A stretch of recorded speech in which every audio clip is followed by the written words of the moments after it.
welcome to another vlog. Good morning everyone. So, as you can see, nandito na naman ako sa kusina kasi nag-prepare ako ng kakainin ni Kira bago siya papasok sa school. Gising na siya kanina pa ako gising mga an hour ago.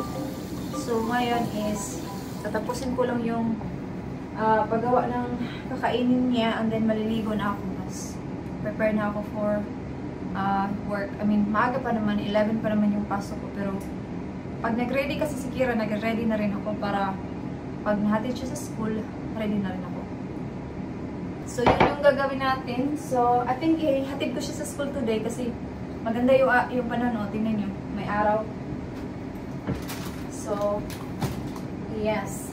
Din siya ng strawberries para meron naman siyang fruits sa side.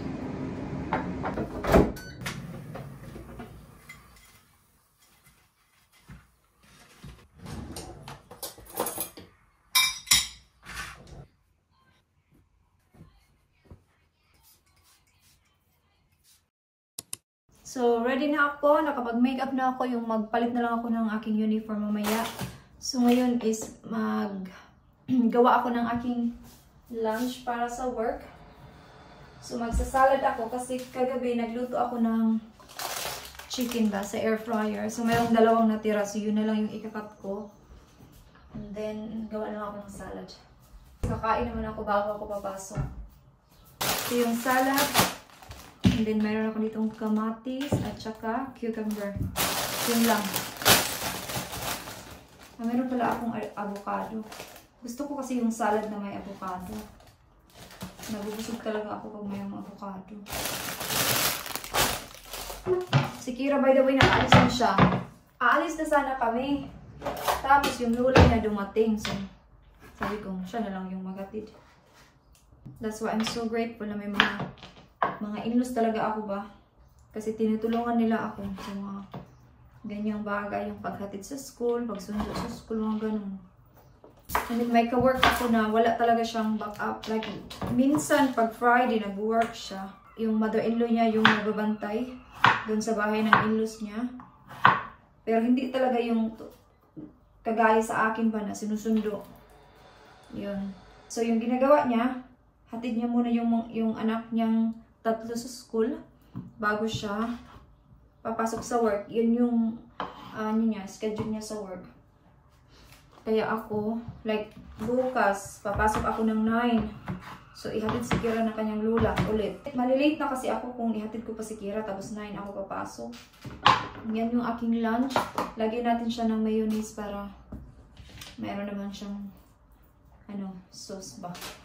Yan, lagyan natin siya ng mayo. Yan siya. Bukas naman, 9 to 1 lang ako. 9 to 12 ako bukas. Madali lang. And then after ko mag-work, mag-ice cream kami ng aking friend na taga Cebu kasi uuwi siya this Sunday for a month. So, hindi kami makikita for a month. Kaya makikita kami bukas. Bago ako papasok, muna ako, mag-vacuum. Kasi maaga pa naman, magna-9 pa lang. Hugasan ko itong mga kinainan kayo ng umaga. Si Deep, nagbaon din yun siya ng breakfast niya. Nag-overnight oats. Ginawan ko siya kagabi ng overnight oats. Tapos, ginawan ko din siya ng salad na mayroon ding something sa side. Like, yeah, yun yung lunch niya. Work siya dito sa Brighton. Walang food sa labas. Kaya sabi ko, gawan ko siya ng lunch. Ito yung lunch ko. Diyan lang muna yan. And then ako ay magbabacuum muna. Nakalimutan ko na mag-vlog on the way. So, nandito na pala ako ngayon sa work. So, in 5 minutes is magka-clock in ako. Nakalimutan ko talaga. As in, nakalimutan ko. Ngayon ko lang naisip na hawak ko na yung aking cellphone. So, yeah. So, ito na yung aking ID. Nalagay ko na din yung aking bag dun sa aking locker. So, bababa na tayo soon. Nag-start na yung aking 11 to 5:30 na work. May ka-work ako na sa baba. Pagkapasok ko is aalis na din siya. Yeah, so let's go and clock in. So, alas 2 na guys ng hapon. So, kakain ako ng aking lunch. Medyo busy today kasi di ba magpa-Father's Day ngayong Sunday. So, maraming bumibili ng cards. Sinisipon ako.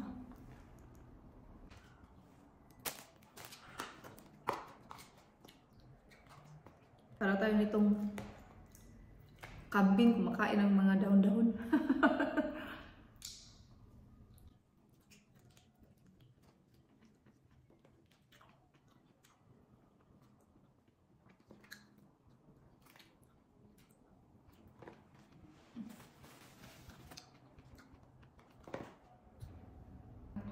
Tapos na akong kumain. Busog na. Hindi masyadong busog na busog, pero busog na at least.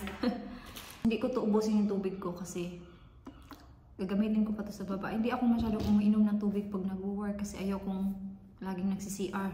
Alam niyo yun? Like ayaw kong laging nagpapaalam para mag-CR. Kaninang umaga may pumasok. 2 oras lang siya. Tapos pagkadating ko, umalis din siya. Nag-swap lang kami. And then bukas meron din ako, di ba nasabi ko kanina, meron akong 9 to 12 tomorrow. Tingnan nyo, oh, nag-dark na naman. Paulan na naman. Pakita ko sa inyo yung labas ng work ko. Medyo blurry. So yan yung super drug. Kita nyo ba? Dito na lang. Ah, super drug. Ay, yung peacocks na yan, bagong shop yan. Pero hindi pa sila nag-open. Hindi pa yan nag-open. Dapat last month pa yan nag-open. Pero hanggang ngayon hindi pa rin nag-open. Ewan ko bakit. Yung jacket ko. So yeah, mag-relax muna ako guys, no? I-ano ko muna yung pa ako ba? Ipatong ko yung pa ako. Para mag-relax. Tapos ako ng 5:30. Yes, mamaya na lang pag natapos na ako mag-work, okay? So tapos na ako mag-work. It's time to go home. So, punta muna ako sa Morrison.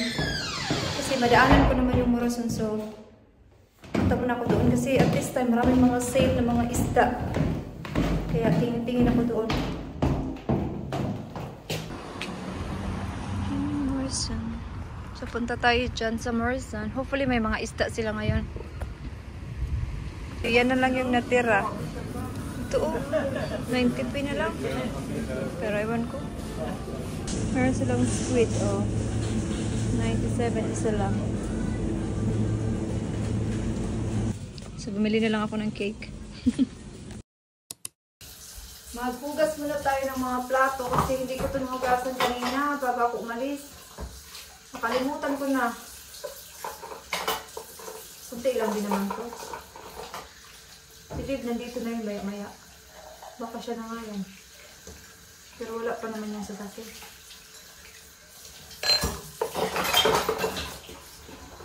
Medyo busy today. Ngayong hapon na, hapon-hapon. So, na-hit naman namin yung target for today. Kasi diba Father's Day sa Sunday. So, maraming bumibili ng cards, mga regalo, ganun. Malapit na naman yung work ni David today. Nasa Brighton lang siya. So, mga half an hour lang naman yun pag hindi traffic.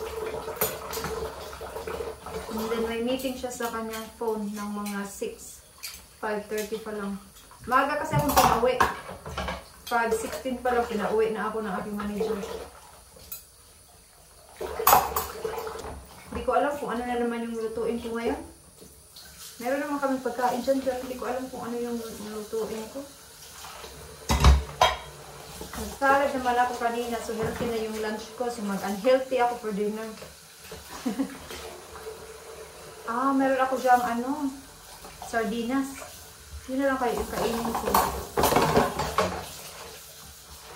Yung kay Dib na naman at saka yung kay Kira yung kailangan kong isipin. Okay. Tapos na yung hugas-hugas. Kunti lang naman. So mag-isa na lang ako ng sardinas kasi nung isang araw marami yung rice na niluto ko. So, sayang. Sardinas na lang. Dahil naisip ko, meron akong 2 miswa. So, yun yung aking gagamitin. Tapos, lagyan natin siya ng kamatis, sibuyas, tsaka bawang. Tapos si Dave is magsasalad. Iwan ko kung magsasalad siya. Nagsalad na kasi siya sa lunch. Diba, pinabaunan ko siya. So, I don't think magsasalad siya ulit. So, hindi ko alam.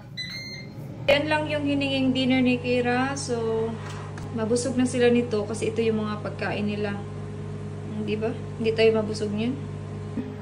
Ito na yung sardinas. Luto na. Busog ako nito ngayon. Ininit ko lang yung aking rice. Marami kasi akong niluto. Kaya sayang kung hindi ako kakain na something na may rice. Mapanis lang siya.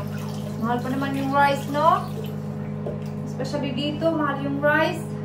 Bawal magsayang-sayang. So, nandito ako ngayon sa CR kasi magwawash na ako. Tinanggal ko lang muna yung aking makeup. Nabusog ako sa sardinas. Kasi lagi na lang kaming manok, ganun. Paulit-ulit na lang manok. Si Dave hindi pa siya nakakain kasi meron pa siyang meeting. Yung ano ba, video call na meeting. So yeah, kami lang dalawa ni Kira kumain na. Nakaligo na din si Kira. Ayan, nasa sala, naglaro sa kanyang tablet. Mag-wash muna ako. So, and then, babalik na lang ako pag nag-skincare. Okay? Tanggal ang makeup ko. So, tapos na akong nag-wash. Yung headband ko at saka yung aking pajama. I got mine. Magkapareha. You're gonna put face mask on? Can you please put cream on your lip? Yeah, but first I need to do, like, the skincare. Okay. This goes last. Can you stay with me when I do my face mask and stay on YouTube? Yeah. I got mine. It's blue. So, di ba kahit... Blue is my favorite. So, kahit nag-wash na tayo ng face, kailangan para natin mag-toner. No, babag, you're not allowed with this one. Get this one. Kasi di ba marami... What's this? I treat. No, this one, I mean. Oh. Di ba? Marami pa rin yung mga foundation na tira-tira. Oh, it's empty. I'm going to Superdrug tomorrow, so I will get a new one. Paubos na yung lotion ko. It's empty. Hopefully, sale pa sila, no? Di ba, nung pumunta ako sale, di ako bumili. Kasi nga, gusto ko siyang ubusin. Ngayon, paubos na talaga. Si Kira, magaya-gaya talaga yun sa akin. Mom, what is this? Kills yung aking toner. What's this? Can I use this? What is that one? Bulldog. Skincare, it says. Yeah. Is it moisturizing cream? Yeah, that's one. Yeah, moisturizer. Okay lang yung gamit ni Kira kasi mga lotion. Lotion naman yan. And then for I do sensitive. skincare every day. And for Morning. sensitive. But you're supposed to be using it. Medyo walang masyadong ganap yung vlog na to, no? Pero, Do you notice like a little blush on me? mag-lotion ako. Dito sa ganito pa. Pero ito naman talaga yung aking life, di ba? Alam nga naman, ipakita ko yung life ng aming kapitbahay. Yeah, ito talaga yung life ko dito, no? There's nothing really special sa nakatira sa abroad. Yun, no? Parang, First things first. Now yung life sa abroad at saka sa Pilipinas, halos pareho lang din naman. Wala namang kaibahan. Yun nga lang dito. I agree. This is really expensive, so I'm just gonna use a little bit. Yeah. Yun nga lang, yung life dito is more on serious side. Alam mo yun, kasi di ba yung mga tao dito nag-work. Kasi kung wala kang work, wala kang pera, kasi walang magbibigay sa'yo dito. Di ba ganun? Tsaka mahal yung mga bayaran, di ba? Those pads good. There's nothing really special sa pagtira sa abroad. Yung special lang sa pagtira sa abroad is, yun na, kasama mo yung family mo. But, in reality, halos magpaparas lang din talaga sa Pinas. Mommy. Si Kira nagpa-mask na siya. Huh? You know, there's no difference. So, yeah, yung vlog na to is very, lang. Ito talaga yung life ko dito sa UK. Normal day, ganito talaga. Ito yung aking eye cream from Kiehl's. Ganyan muna natin yan. Mamaya ko na siya i-spread. Buti pa si Kira. See? I don't have that one, you know? And then Punta kami sa sala kasi si Kira nanood ng TV. You put it on. Is it the telebab that is on? Yeah, you put this on. No, I'm okay. I'm Yeah, alright. look, just one. I have my cream already. Thank you very much. I know, but it moisturizes. Yeah, I'm okay. The earth seems to be. I actually like this one, Bob. I really Yeah, like it. Thank you very much. I'm sorry, and it was only £1. Oh, thank you. Kay Kira yun. Pinahiram. Oh, laglag na. Pinahiram niya sa akin yung ano niya yun. Yung sponge na yun sa kanya yun. So yeah, i-end ko na dito yung vlog, no. I hope na enjoy nyo yung vlog na to. Kahit paputol-putol. Kahit feeling ko parang wala naman kayong natututunan dito. A little snack. Yeah, you get some, you know that cheesy biscuit in the cupboard? Yeah, you can get that one. It's fine. You're not telling me to not get them. Nanghingi siya ng biscuit. Sabi ko yung cheesy biscuit. So, yeah. Yeah. So, yeah, I-end ko na dito yung vlog. And thank you so much guys for watching. And I hope to see you guys on my next one. Bye-bye!